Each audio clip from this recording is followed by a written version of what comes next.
I'm going to show you how to work a flat join. This is a join as you go technique that creates a lovely seamless join between crochet pieces. It's probably my favorite way to connect crochet motifs. I'm going to be using American crochet terms, and I'm assuming you know how to chain stitch, slip stitch, and double crochet. I'm demonstrating on a classic granny square that has chain 2 spaces at the corners and chain 1 spaces along the sides with groups of 3 double crochet. Again, a classic granny square. Complete 1 square all the way through the final round and weave in the ends. I've worked a second square to the next to the last round.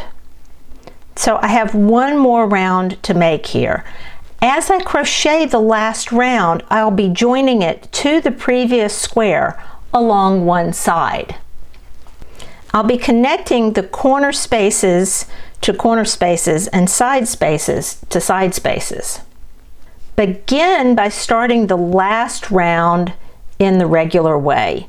Here I'm going to do a standing double crochet in the middle space, the side space here, then 2 more double crochets,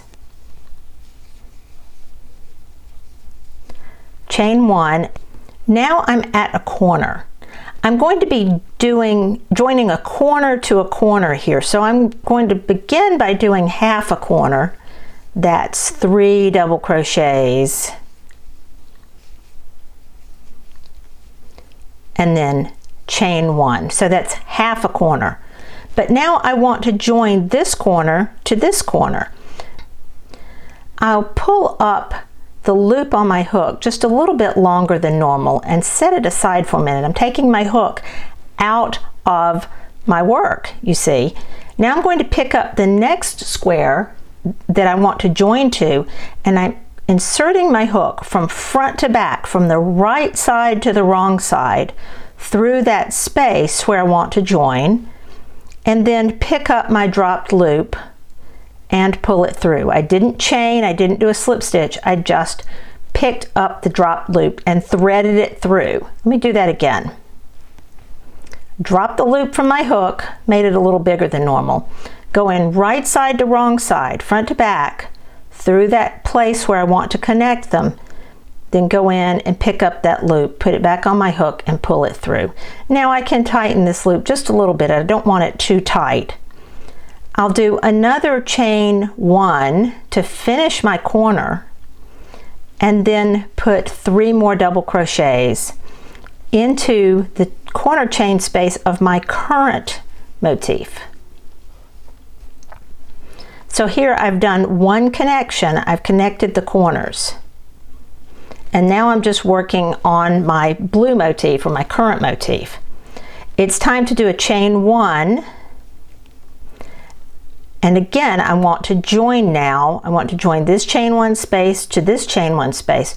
Drop the loop from the hook, go in front to back, pick up that loop, pull it through, tighten down just a bit, then move on to the next part on my current motif. Chain 1. Again, I need to join, so I'm not going through this way. I'm not putting wrong sides together. I'm dropping the loop from the hook, going from right side to wrong side, picking up the loop and pulling it through. Now I'm at the corner, so I'll do 3 more double crochets,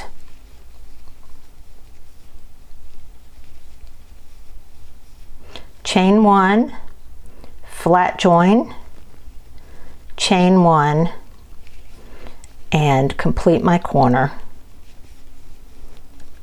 on my current granny square. Let's take a look at what this flat join looks like before we go any further. You can see the yellow crosses over the pink, but it creates a nice firm join. There's a little bit of space between them, and if you press it, it feels nice and flat. It has a good feeling.